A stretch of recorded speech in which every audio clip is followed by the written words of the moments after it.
Welcome back to our podcast. As you can see, you cannot see our faces. Yeah, we decided that we podcast better in private. No offense, but More like a conversation between the two. Like you're looking in on a private conversation between the two of us at our kitchen table because that's normally where it happens. for sure. Yeah, we talk a lot and we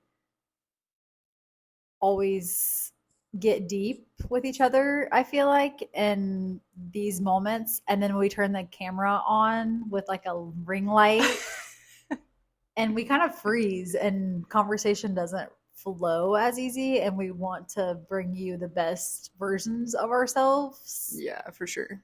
So you can get the most out of, what we have to say and It doesn't feel so like stuffy and serious. Yeah, we're trying to get away from that in our lives. You want to tell them why?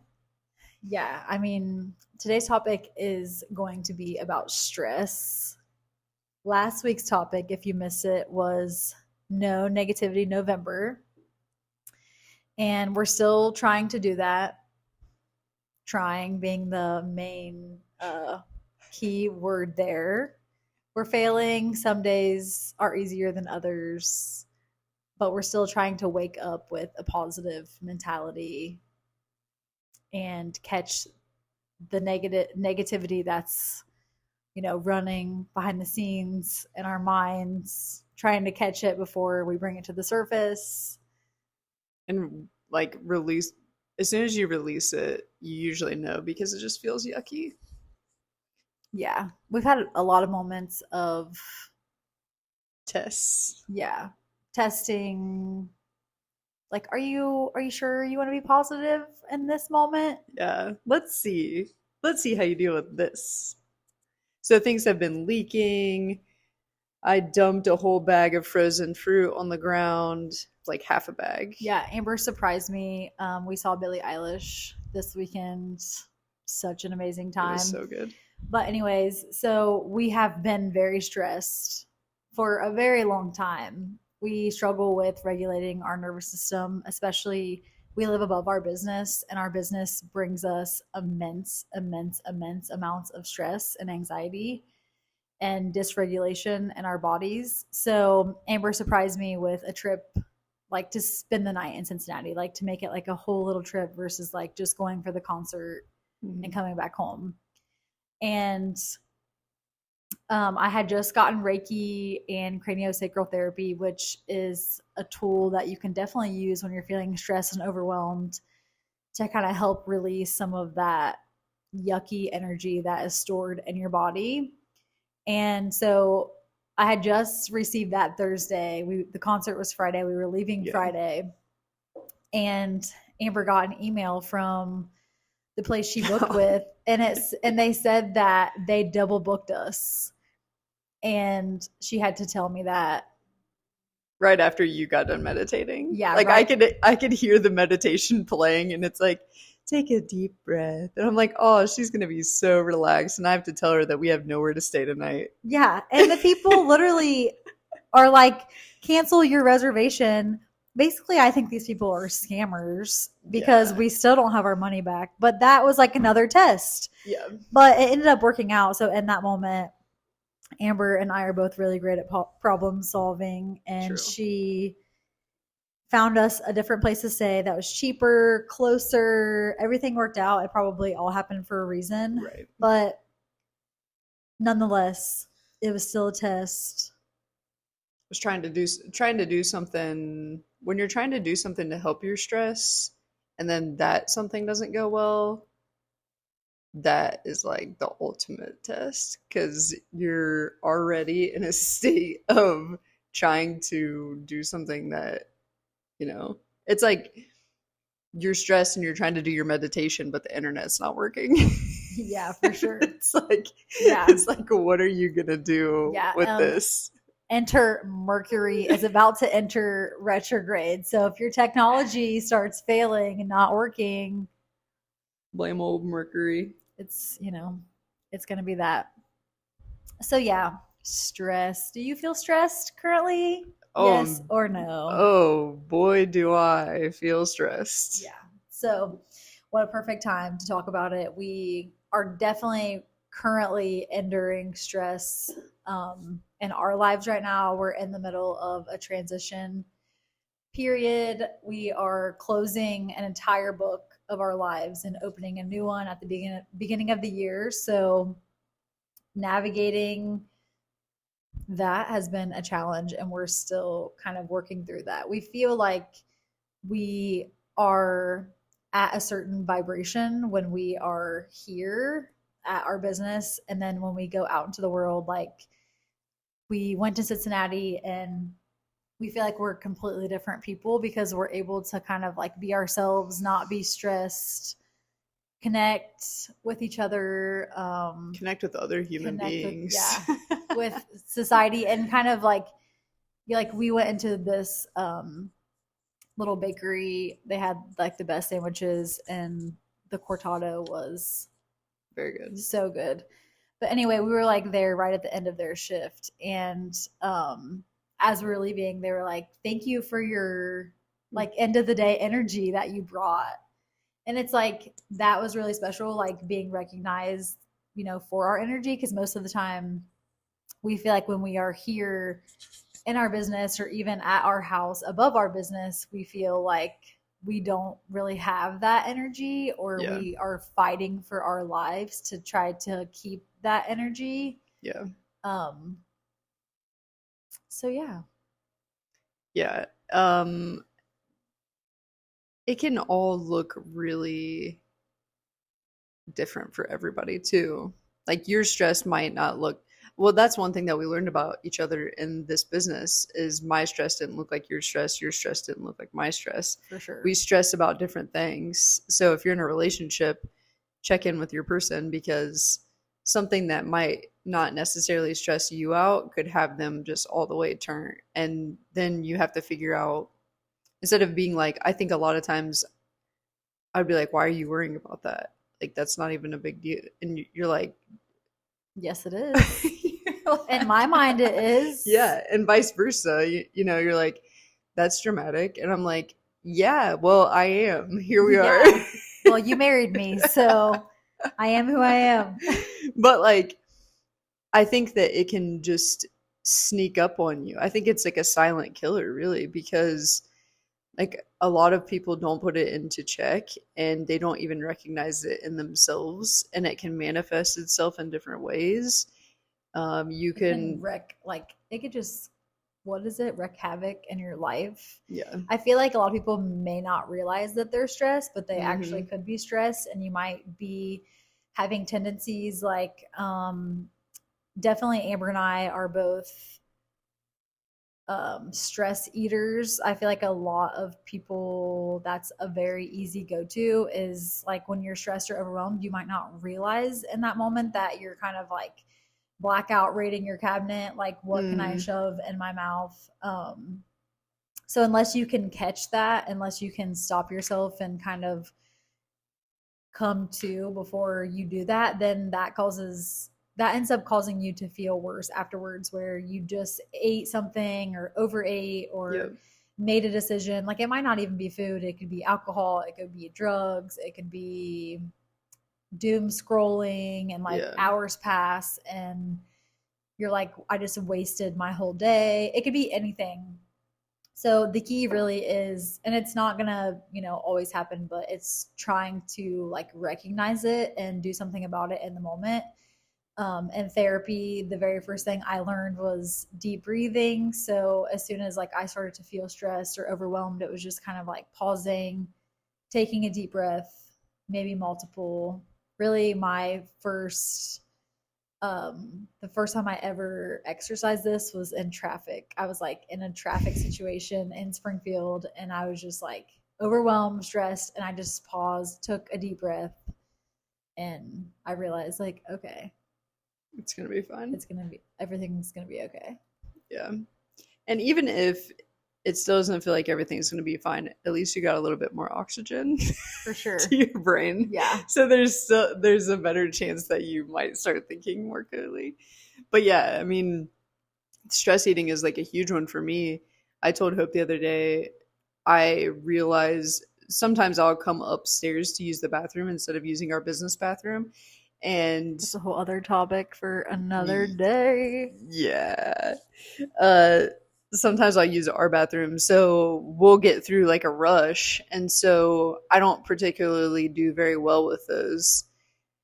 My stress versus Hope's stress. Hope's like, you never just feel the thrill. And I'm like, I want to die if that's the thrill you're talking about. For me, it's a really fantastic adrenaline rush. And I'm like, Yeah, no. yeah, we just crushed that. That was amazing. No. And me, I'm crying in the corner and can't having a panic attack. But I will not necessarily be like having a panic attack when I come up here to use the bathroom, but I definitely have some adrenaline or anxious energy that's going on to where I've tried to just make 37 orders of french fries at one time, for noon for 100 different people and whatever.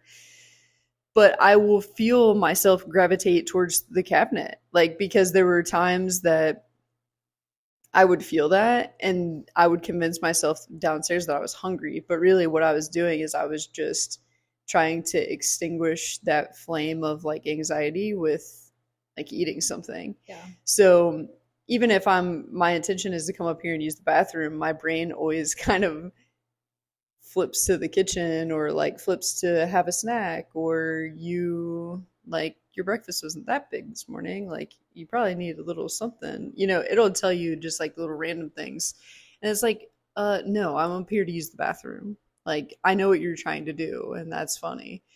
But I only know that because there were times that I came to consciousness and I had a handful of chocolate chips, throwing them down the hatch. The chocolate chips, the peanut butter and chocolate chips. Yeah. Those are the two. So yeah, I mean, definitely trying to recognize it. If you feel like you live in chronic stress all the time, just trying to set yourself up for success when you start your day. Meditation, movement is number one stress relief for me. It sets me up for major success in my day. But when you are moving your body, you're releasing that energy. You're getting all of that out. Yeah. So even if right after your workout you remember all the things that are causing you stress, you still were able to kind of release that in the moment and be present with yourself. Drain your teacup. Yeah, drain your teacup. There's this analogy where we say our teacup is full or overflowing. I see a holistic doctor for my allergies, and she described it as like my teacup was full and overflowing, so then I would have an allergy attack. Basically, my immune system is fighting for my life every single day, and different stressors or things I'm putting into my body, like sugar or anything that my body's having a reaction to, that keeps basically like adding tea into your teacup. Yeah. And then all of a sudden it's full, and then something happens and it overflows, and that's when like a moment of rage could happen, or whatever your emotion is. Like, it's probably because your teacup is overflowing. So when you move your body in the morning, you are draining a little bit of that tea out of there and giving it room for more tea to come into the cup, because inevitably in your day-to-day life there's going to be things that happen. You're going to be stuck in traffic. Your kid might be throwing a tantrum in the grocery store. You might have started your period somewhere where you didn't want to, and you have white pants on. Like, just anything in life that could happen that is going to cause you to feel like stress in your body. Finding ways to kind of relieve that stress is super important. Yeah, because the cumulative stress has a major impact on your body and your function, how your body is functioning, how your body feels. It's all connected. So there's a book called The Body Keeps the Score, and it talks about different traumas and stresses that we go through and how we hold those in the body and how that can manifest later in life as disease. So if your teacup is just full all the fucking time and overflowing all the time, your body is going to follow suit at some point. And Yeah. so it will manifest as something. So you have to try to do what you can and do your due diligence to be an Regulate. advocate for your own health and wellness by practicing those things, even when they don't feel like they're doing anything, like meditation and different things like that. You could do them, and you're like, well, I don't feel any different. So trust and believe that it is doing something on a chemical level for you to help you out. And no matter how many ounces of tea you're draining from your teacup in that moment, it's still going to benefit you, as you move forward in your day. For sure. What else? I was going to say something and I lost my train of thought. Like right now, if we're talking about stressful situations, I told Hope all I want to do is sit down and order the largest, floppiest. Really, I don't even like floppy pizza, but No, I want just your pizza. the largest pizza, and just sit down in a quiet room by myself and just eat every single bit of the pizza. Yeah, I still want Chinese. Yeah, yeah, we talked about that too. We talked about Chinese food. For us, definitely food is something that it's a comfort. It's a comfort thing, and I think I'm sure it is for everybody. In a society where I feel like a lot of people kind of just try to numb all of their feelings and emotions, stress being one of them. It's hard. It's hard. Like, it's hard to stop yourself from doing the thing that you know is going to end up making you feel worse. Say we ate the ate the pizza right now. Then we would just feel like shit, basically, like afterwards. And because we know what our goals are, and we know that our health matters to us more. But when we actively go against that in our brains, we go against our conscience. Because there's always something in the back of your mind that's telling you, like, that pizza is not going to make you feel better, right? For sure. And most of it's just a split second, and then everybody just hits the gas pedal and runs right over that thought and goes straight into pleasure seeking and trying to just numb and make yourself feel better. Yeah, and that's why, like, it's important to try to keep your nervous system regulated, because the more regulated you are, the less negative tendencies you have, like eating or drinking or numbing yourself in some way. Trying to change your state, a lot of things, or something that we do is cold therapy. We cold plunge. So sometimes if we feel the urge to do something that our conscience is like, no, it's like reset yourself by cold plunging, meditating, sitting with yourself, going for a walk, scheduling a massage, scheduling some Reiki or craniosacral therapy.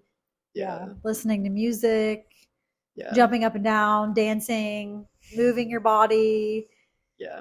There are lots of tools. It's just a matter of getting yourself, like inside of your brain, it's going to be telling you, like, just eat the pizza, just just a few more minutes on TikTok, just another cup of coffee, or what does whatever. It matter anyway? Yeah. It's always going to be fighting that. So if you can really just focus on, sitting down, quieting the mind and choosing something that's productive, that's going to help you in that moment versus make things worse, that is truly key. And it's like learning from the mistakes. Like, okay, so you had a stressful moment and you chose to, eat the pizza. It's like, then it's just forgiving yourself for that and starting, over in that moment, not the next day. It doesn't mean, I ate the pizza already. We used to be like this, where we would eat the pizza and it's like, well, we already wrecked our day, so let's eat donuts and cookies now too. It's like, no, you made that decision and it's okay. Like it maybe didn't feel like the right decision now because I don't feel very good, but it's just like, okay, what now? What can I do? Don't heap regret on top of that and keep yourself in that low place. Yeah. Because I know a lot of times that's what we feel the stress. We are always trying to be consciously aware to make a better decision. We're not perfect though, so we feel the stress. Sometimes we don't make the best decision, and then we heap large amounts of regret and shame on ourselves. Yeah. And it's like it's the shame and regret that keeps you at this low frequency that keeps you down in that cycle of doing the same thing. It's like, so then you feel more pain from your shame and regret. That stresses you out more. So you keep doing the unproductive behaviors that like don't help you come out of that cycle. And the things that are going to help you come out of that cycle, They're going to be they, uncomfortable. yeah, they're going to be uncomfortable and they're not going to feel, they're obviously not going to feel as good as that dopamine hit, Yeah, at first, for sure. until you start winning and until you get on a track of like, for you, it's like seeing your body change and different things like that. It's like that was very rewarding for you. For It's like, sure. what is rewarding for you in life? For me, it's like my, I haven't really lived with a whole lot of body image things, but I like for my body to feel good because I deal with disease. So it's like I like to do all of those things and have good habits because I want my body to function properly. Yeah, for sure. And it's like, do you do it for your children? Do you do it for, most of the time we do more for other people than we do for ourselves. So it's like, if you have to find someone outside of yourself to pick up these better habits for, then do that too. Yeah, better habits will help your nervous system. They will help you feel less stressed.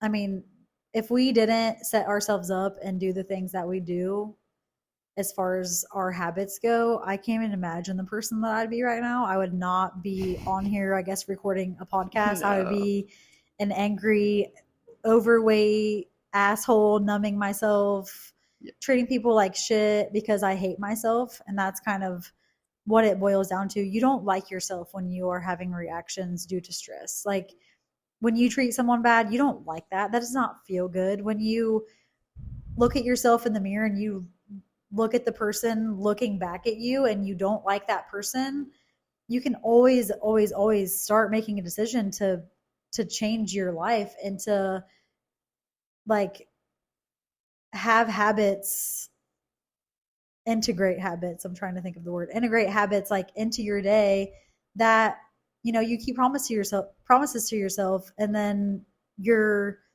proud of yourself for keeping those promises. And then you start to like yourself. You're like, I did that. You're proud of yourself.